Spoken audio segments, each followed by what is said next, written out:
This sighting took place the 3rd of March, I have some people over here looking for you now. Sunday night at 9:46 p.m.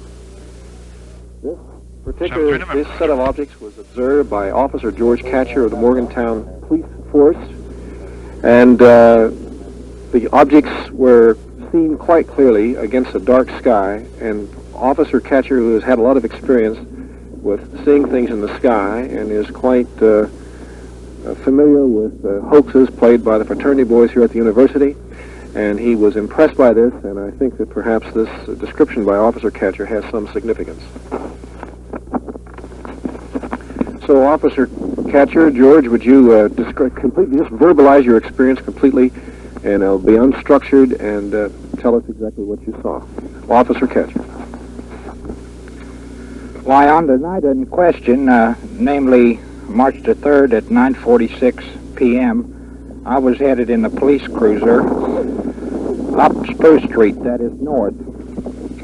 When I reached Willie Street, I turned west. Immediately after making the turn, I was looking to my left out of the cruiser window when I spotted 3 fiery objects that were headed perpendicularly to my line of travel from left to right. I immediately radioed the station and the other cruisers, namely in one sentence to alert them to look. And the desk sergeant on duty, William D. Musgrave, responded saying that he saw these objects. I got out of the car at that time, and for approximately 3 or 4 seconds, perhaps slightly longer, observed these objects in flight. There were 3 in number, 1 ahead and 2 somewhat behind, very close together.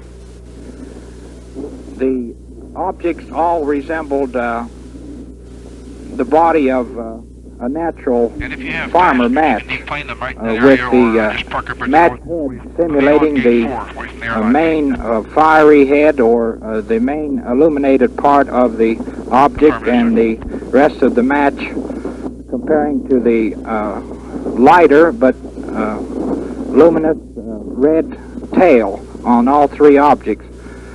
It could easily be determined that the flight was horizontal, and that these objects were traveling at a very high rate of speed.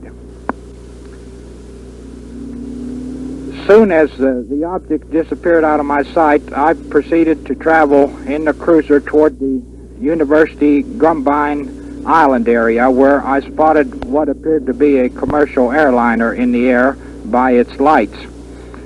I traveled at a rapid rate then immediately to the local municipal airport FAA station, where I contacted operators Charles Derry and a Mr. Bellotti, who were on duty at the time, trying to find out if they had had other reports, or if they could possibly contact this airliner in the vicinity, and if the pilot had seen these same objects that we had observed. Mr. Derry said immediately that approximately a half an hour before that their office had received a communication from a pilot approximately 60 miles from Morgantown, and that the pilot reported seeing 4 objects of a similar description that were also headed north.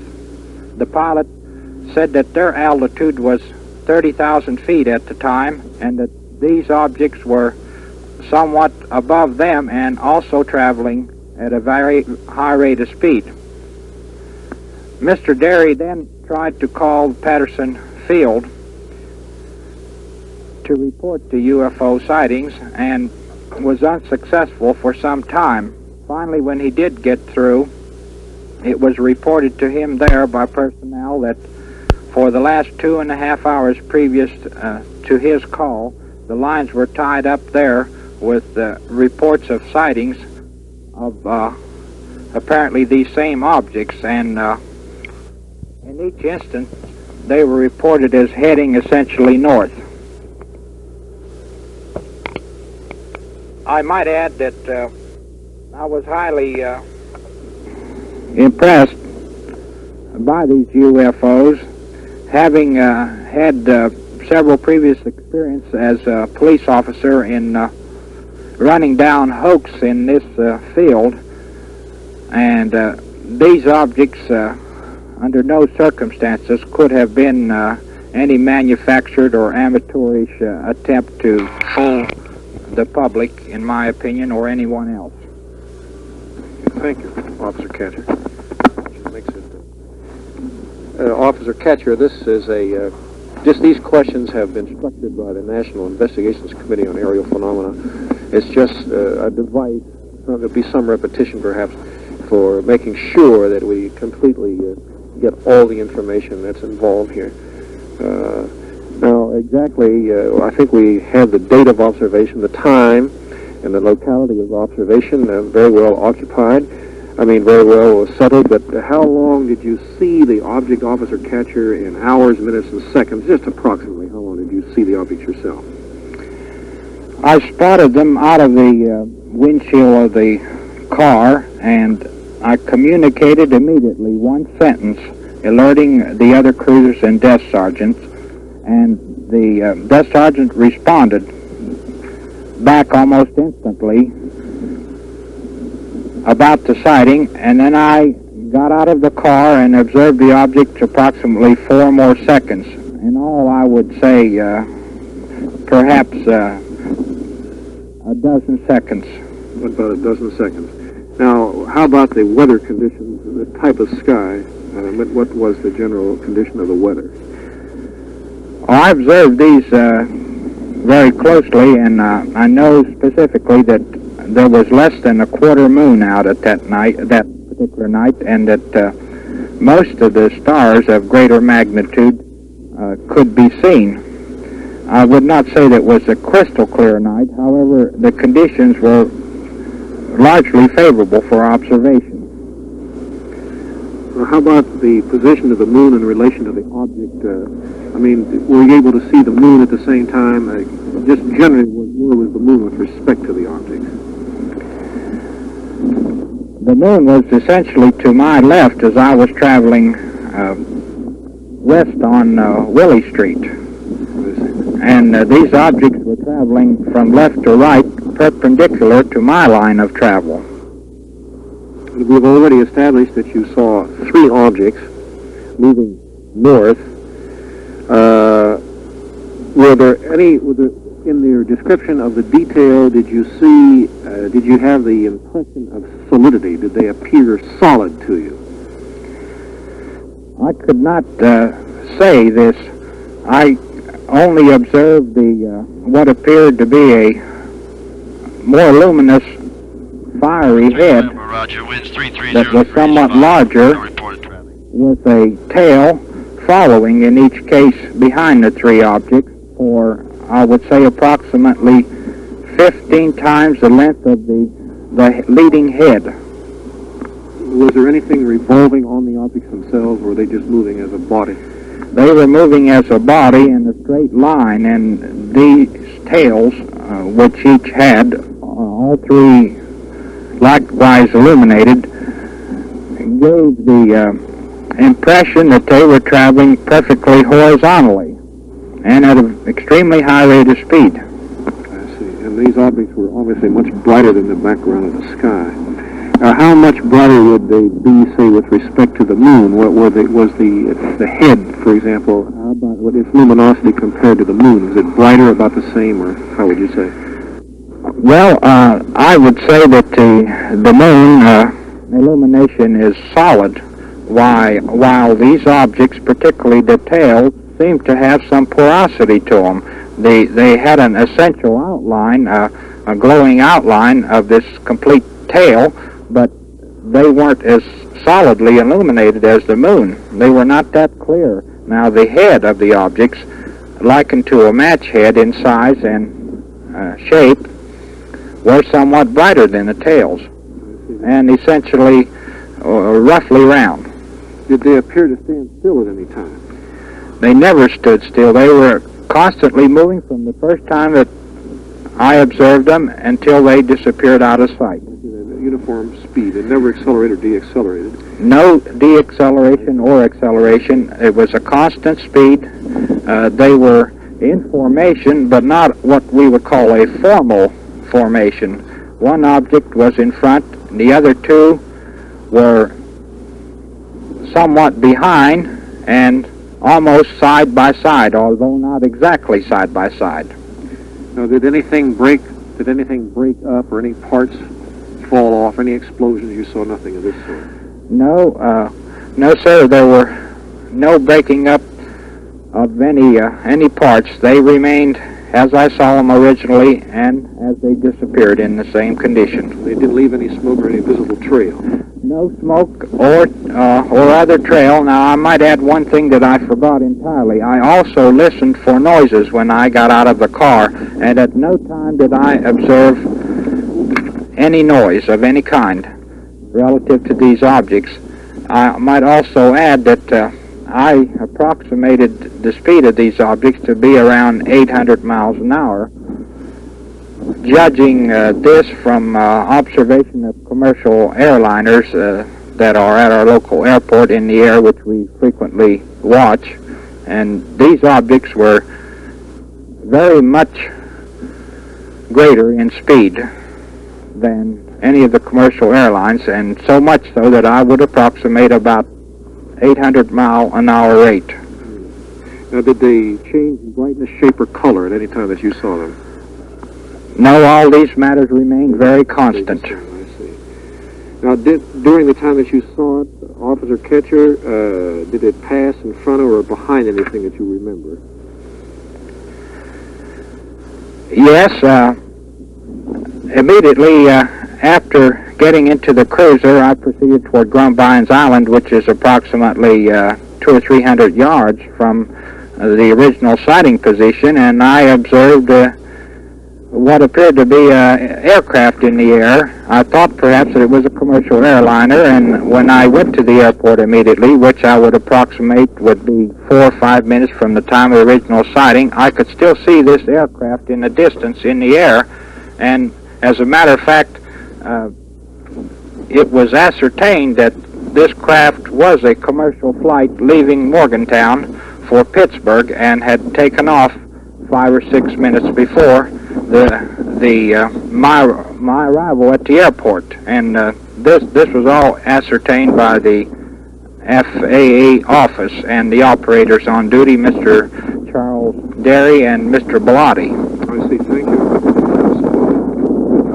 Did you have any subjective ideas, perhaps, as to how far away they might have been? Did you have any impressions of distance?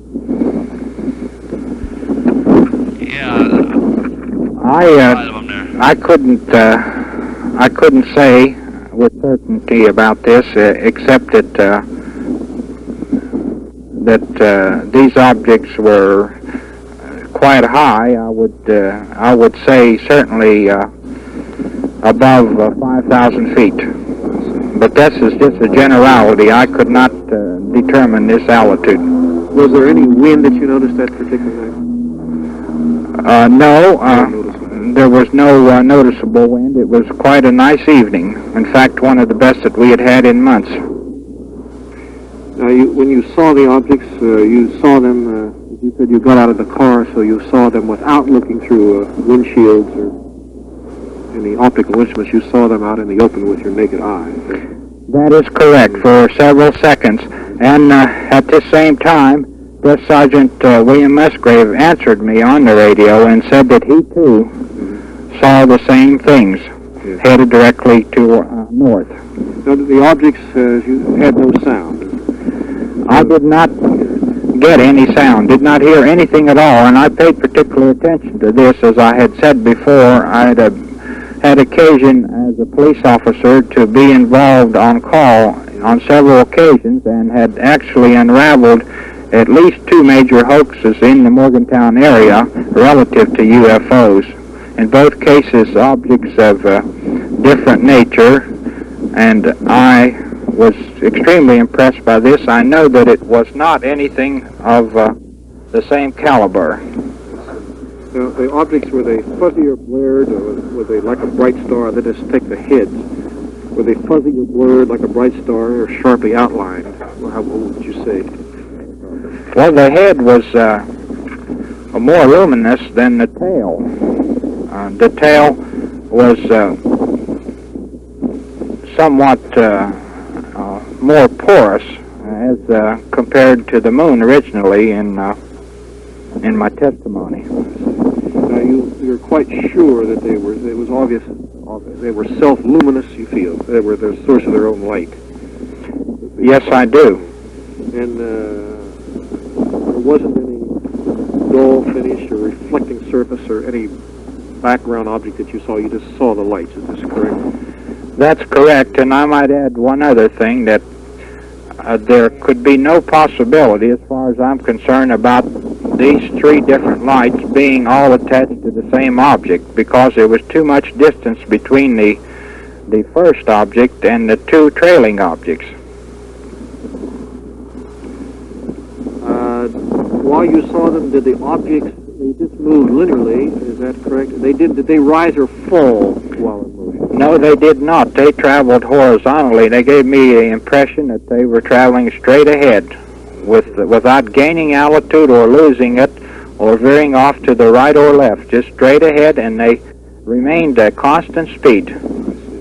Now, in apparent size, the head, let's take the head first, would you liken it to this is apparent size, Officer Catcher, a pinhead, a pea, a dime, a nickel, a half dollar, a silver dollar, an orange, grapefruit, or larger?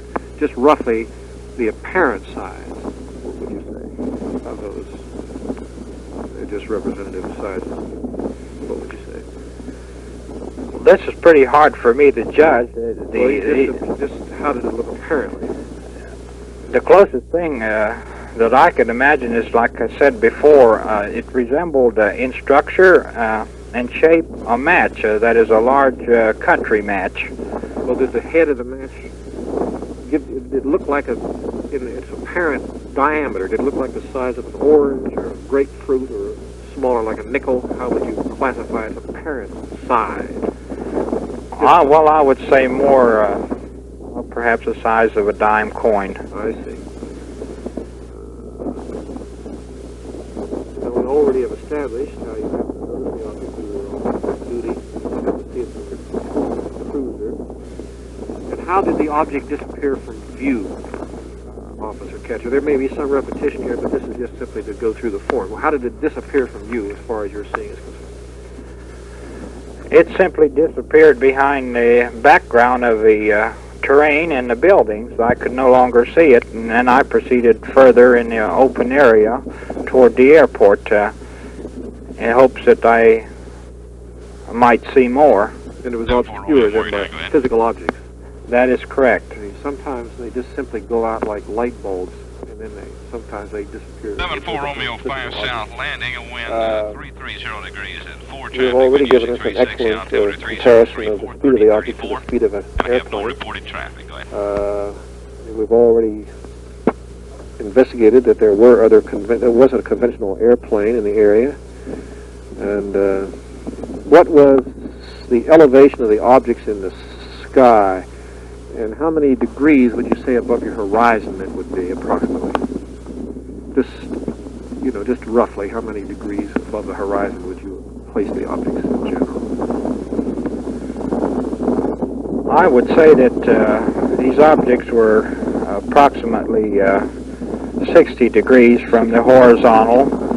They were directly in front of me and perpendicular to my line of travel, going from left to right, headed essentially north. Perhaps if I were to make a closer estimation, I might say 10 or 15 degrees east of north. We know, of course, that there is the airport here. We've already got a description of that.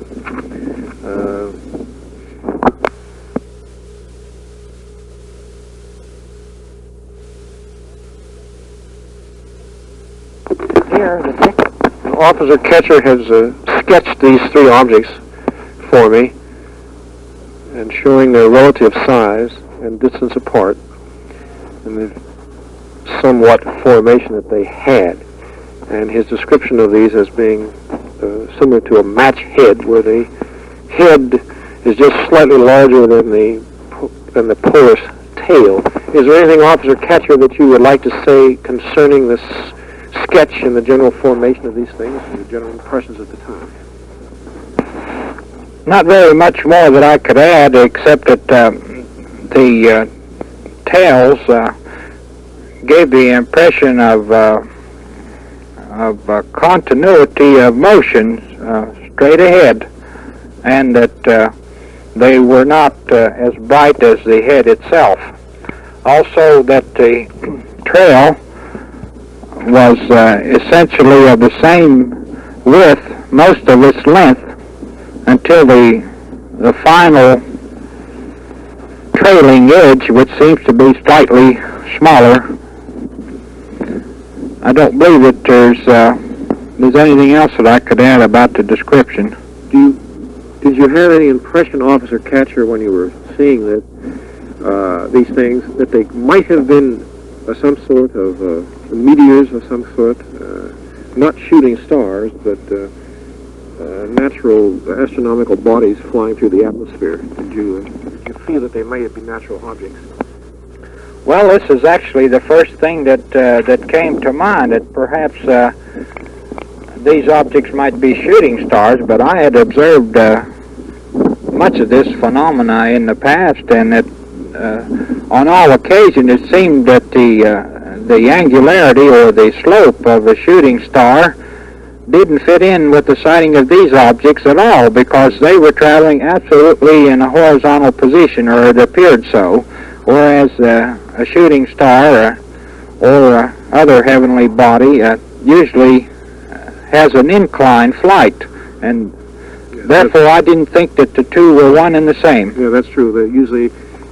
That's right. Those shooting stars are usually things about the size of a pea, and they come into the atmosphere, and they are on an oblique path. These were absolutely horizontal. It's possible for meteor bodies of a large size to move this way, but these never diminished any during your... They usually burn up, you see, eventually.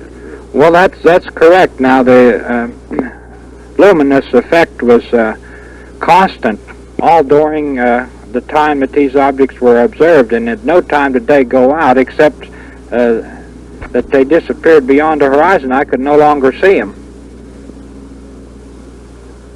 Well, thank you very, very much, Officer Catcher. Thank you very much. 7-4 Romeo, Morgantown.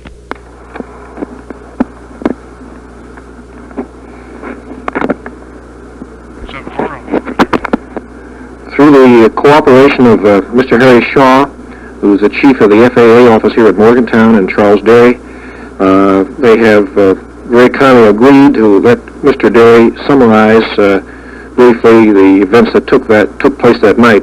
Officer Catcher, who contacted Mr. Derry doing the main FAA work here.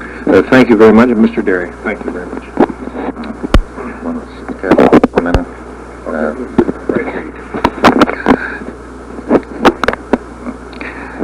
At 2:55 Greenwich Mean Time was a Lake Central airliner on the ground at Morgantown. The airliner was going to take off south, and while he was taxiing north to the runway, he called me on the radio, and he asked that I get my glasses and look to the northeast of the airport. From his position on the ground, he had seen a white light, and I immediately got out of my seat and picked up the glasses to see what I could observe in that quadrant.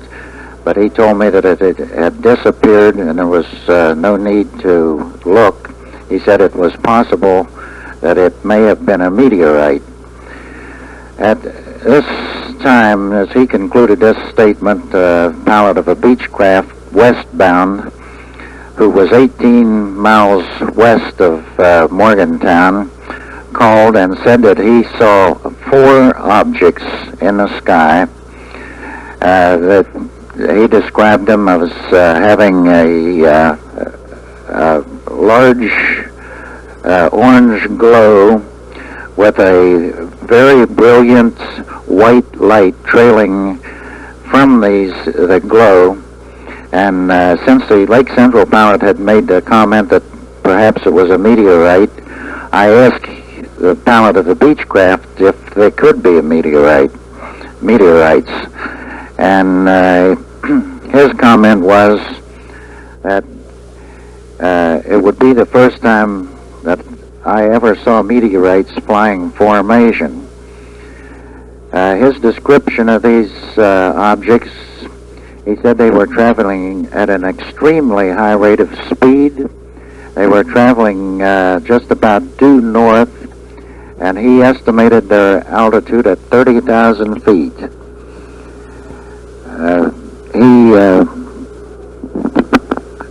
The pilot advised that these objects looked to him just about the way a rocket would look if it was flying level. He advised that the objects were flying parallel to the Earth's surface. I called the Cleveland Traffic Control Center to report the pilot's statements, and he told me that the controller told me that he had been talking to about 3 or 4 other pilots in the area who had reported essentially the same objects as we were. After discussing this with the traffic controller in Cleveland, I called the UFO officer at Wright-Patterson Air Force Base at Dayton. However, the telephone operator there told me that he had been very busy for the past couple of hours taking reports from over the area about the same type of sightings. About this time, Officer Catcher from the Morgantown police force came into the station and described what he had seen. I didn't prompt him in any way. I let him describe his experience, and his description was almost identical with the description that the pilot of the Beechcraft had given me. However, from the direction that the Lake Central pilot had indicated he had seen in a light, and from Officer Catcher's description, it appears that there would have been 3 objects northeast of the airport. The 4 objects which were flying in formation, which were reported by the pilot of the Beechcraft, would have been about 60 miles west. So apparently there were 2 groups of objects. The Beechcraft was 18 miles west of Morgantown, and he estimated the distance of the objects as being about 45 miles west of his position. In a few minutes after this was terminated, I received a call from the FAA operator at Altoona, Pennsylvania, who advised me that he had received some telephone calls. 3 objects answering the same description were sighted over Somerset, Pennsylvania, and a little later another report of 3 objects answering the same description over Johnstown, Pennsylvania. Somerset is northeast of Morgantown, and Johnstown is north of Somerset. The thing that was most impressive, I think, about these reports was that they are different from anything else that I have had reported to me over the years at my position here at the FAA. And everybody appeared to be impressed by the brilliancy of the white light that trailed the orange ball. This was described by the pilot of this Beechcraft. He said that this orange ball had a brilliant white light trailing behind it that he estimated to be about a half a mile long. This is the white light appeared to trail the orange bulb.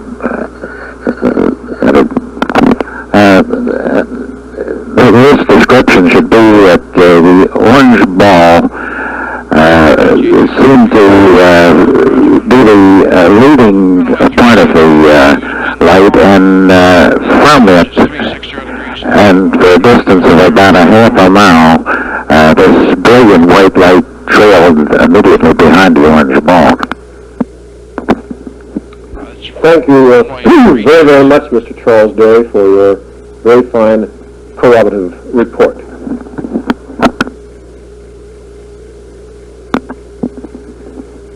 This recording is going to be given by Sergeant William Musgrave, who the patrolman William Musgrave, who was on the desk here at the city building the night that Officer George Catcher phoned in his observation. This recording is being made on Wednesday, the 6th of March, 1968.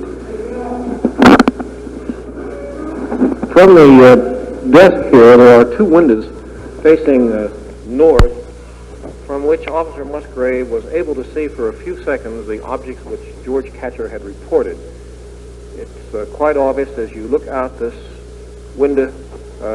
You can see the sky, which would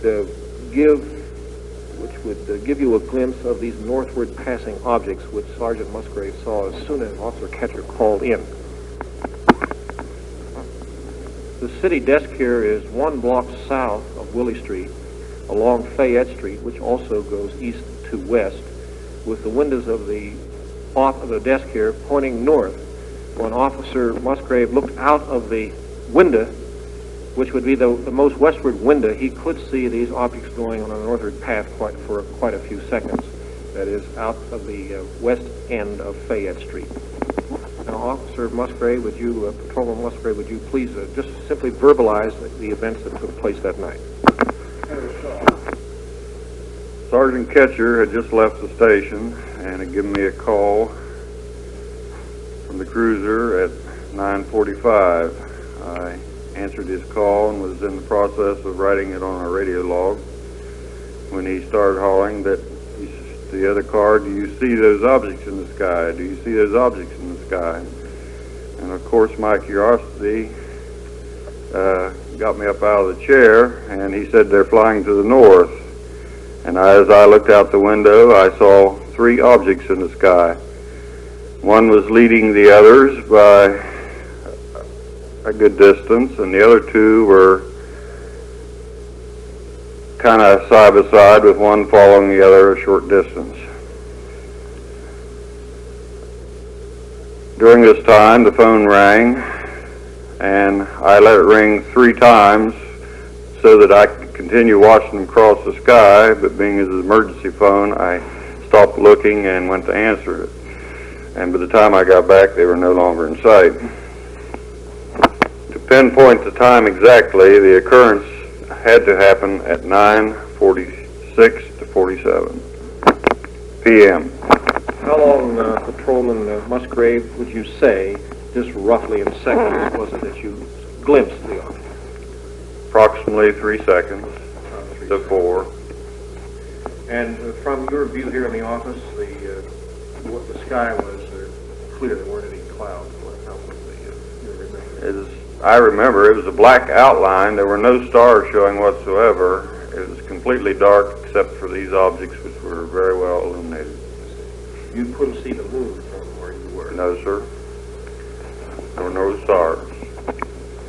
Did these lights, when you saw them for these few minutes, give you the impression that they might have been solid, or what do you remember your fleeting impression as to the nature of these bodies? Did you form an opinion?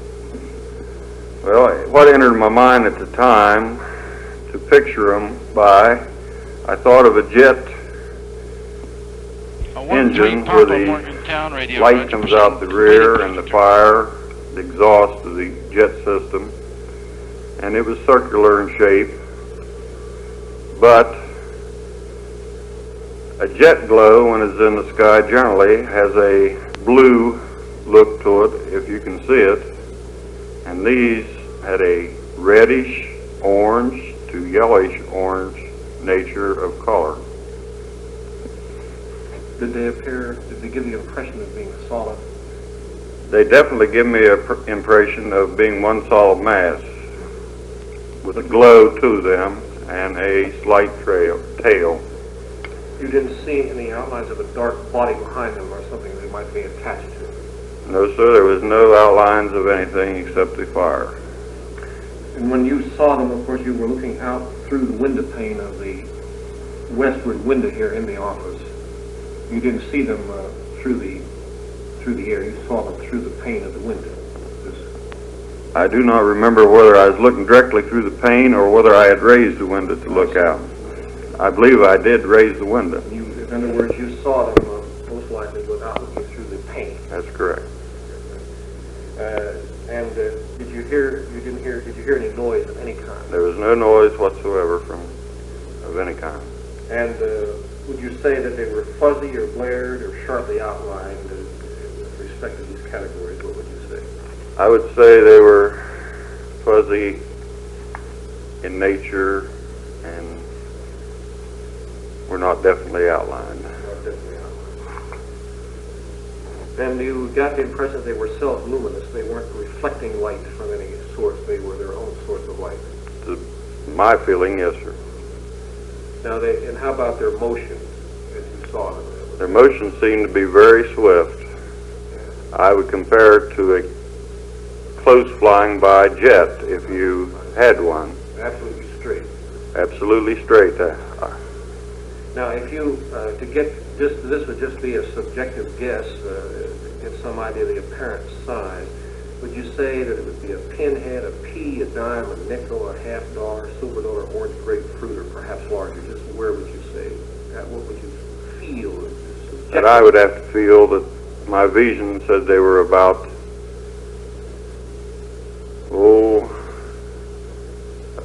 anywhere from a quarter to a nickel in size. I see. But they grew smaller as they went along. I see. And you got the impression they were receding. That's correct. You say they got smaller as they went along. As they went further away.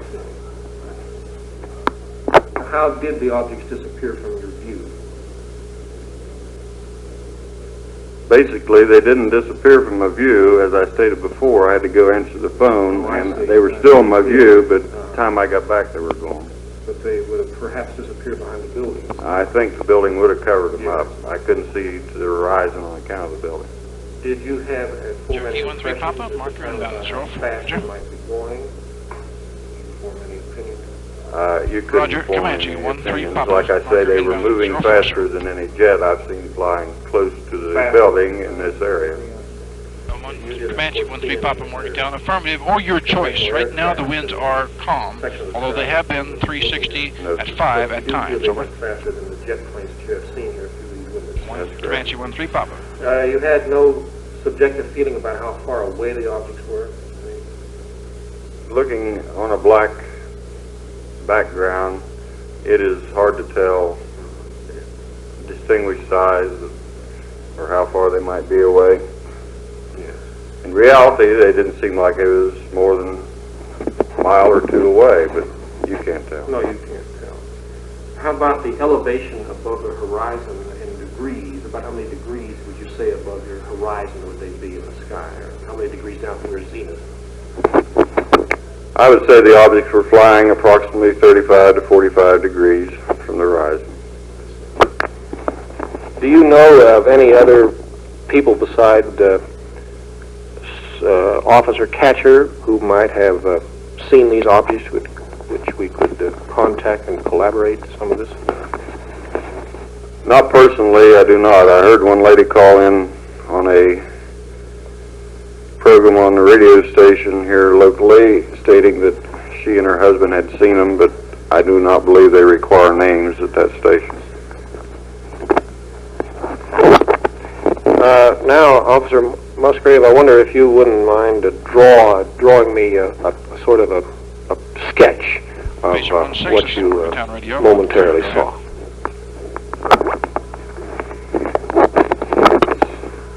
Did not have real long tails, and the tails moved right along with the objects as they flew through space.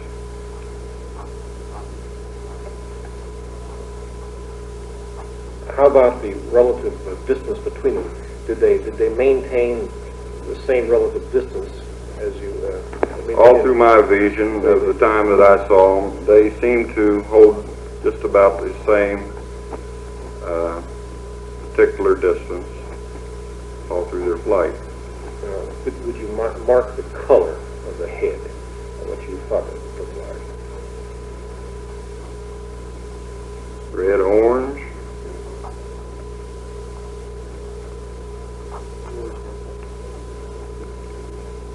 Varied, V-A-R-E-D, with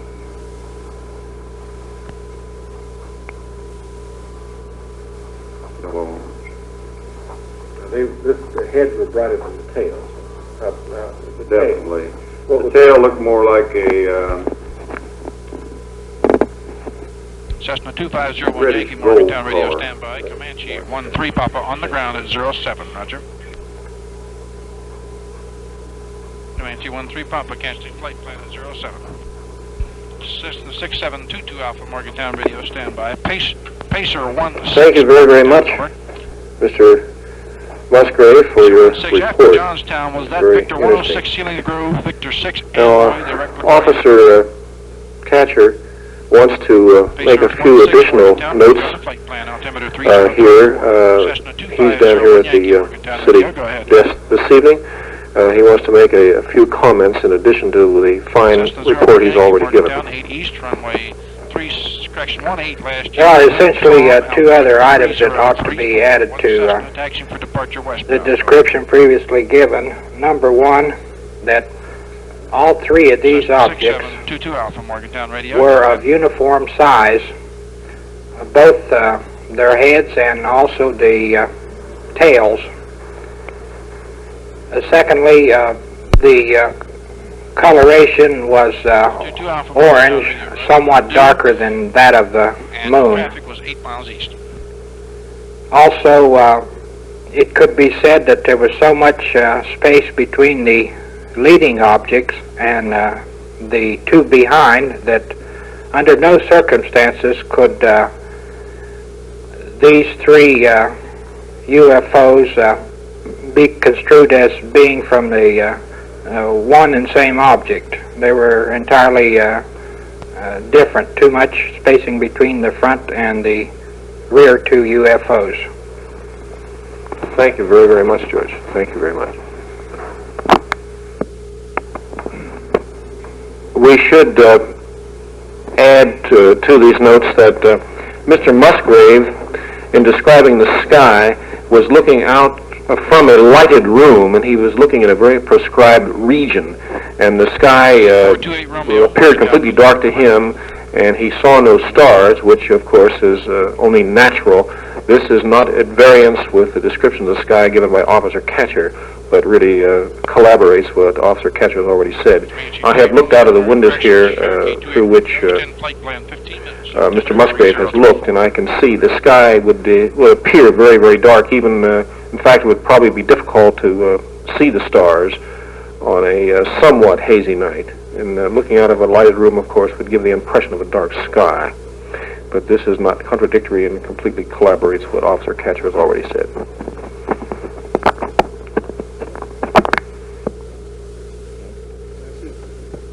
Key 4674 Romeo, Morgantown Radio.